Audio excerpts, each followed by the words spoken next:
محمد درمیان انبیاء، جو محمد درمیان انبیاء اور جو محی الدین درمیان انبیاء، درمیان اولیاء۔ شیخ سعدی سراجی رحمۃ اللہ تعالی علیہ، آپ اپنے وقت کے بہت بڑے عالم دین اور اللہ کے نیک بندے تھے۔ آپ نے کئی کتابیں لکھی ہیں، زیادہ تر آپ کی کتابیں فارسی میں لکھی ہیں۔ اسی فارسی زبان میں شیخ سراجی رحمۃ اللہ تعالی فرماتے ہیں کہ جو مقام و مرتبہ رسول اکرم صلی اللہ علیہ وسلم کو اللہ تبارک و تعالیٰ نے انبیاء کے درمیان عطا فرمایا ہے۔ اللہ تبارک و تعالیٰ نے تمام انبیاء کے اندر جو مقام، جو مرتبہ، جو رتبہ اللہ کے رسول یعنی محمد عربی صلی اللہ علیہ وسلم کو اللہ نے عطا فرمایا ہے، ویسے ہی مقام اسی طرح اللہ تبارک و تعالیٰ نے اولیاء کے درمیان شیخ عبد القادر جیلانی رضی اللہ تعالیٰ کو عطا فرمائی۔ تمام نبیوں سے، تمام رسولوں سے اعلیٰ ہمارا نبی ہے۔ اللہ تو کہتے ہیں سب سے اولا و اعلیٰ ہمارا نبی، اپنے مولا کا پیارا ہمارا نبی، خلق سے اولیاء، اولیاء سے رسول، ان رسولوں سے اعلیٰ ہمارا نبی۔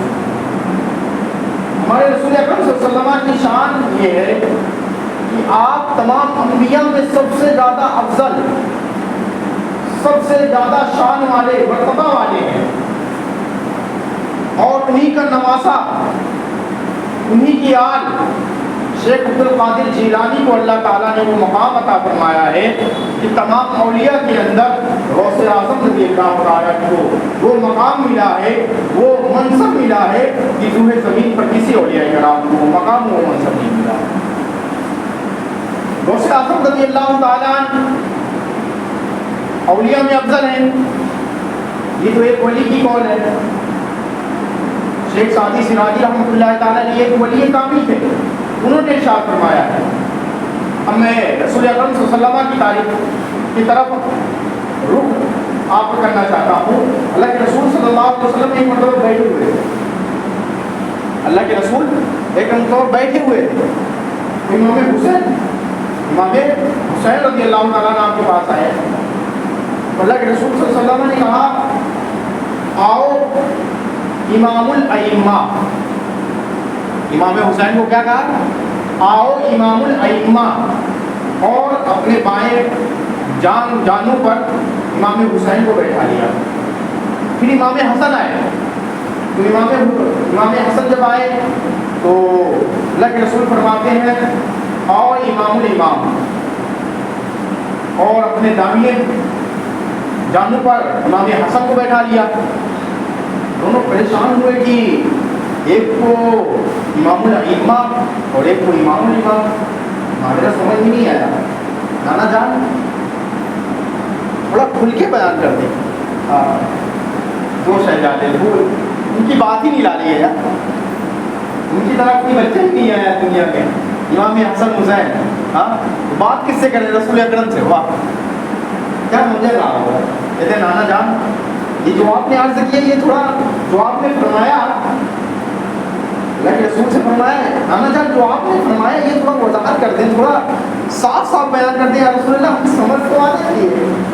اللہ کے رسول فرماتے ہیں کہ امام حسین جو ہیں ہم اس لیے انہیں امام الائمہ اس لیے کہا کہ ان کے نسل میں، ان کی نسل سے 10 امام پیدا ہوں گے۔ کتنے؟ 10 امام پیدا ہوں گے۔ 10 امام آپ لوگ جانتے ہیں نا، 10 امام پیدا ہوں گے، جسے ہم امام اشرا کہتے ہیں۔ 10 امام، امام موسیٰ کاظم، امام قاسم، امام نقی علی، یہ تمام جو 10 ائمہ ہیں یہ امام حسین رضی اللہ تعالیٰ عنہ کے نسل سے ہیں، ان کی اولاد میں سے ہیں، اس لیے امام حسین کو کیا کہا گیا؟ امام الائمہ، یعنی اے اماموں کے امام۔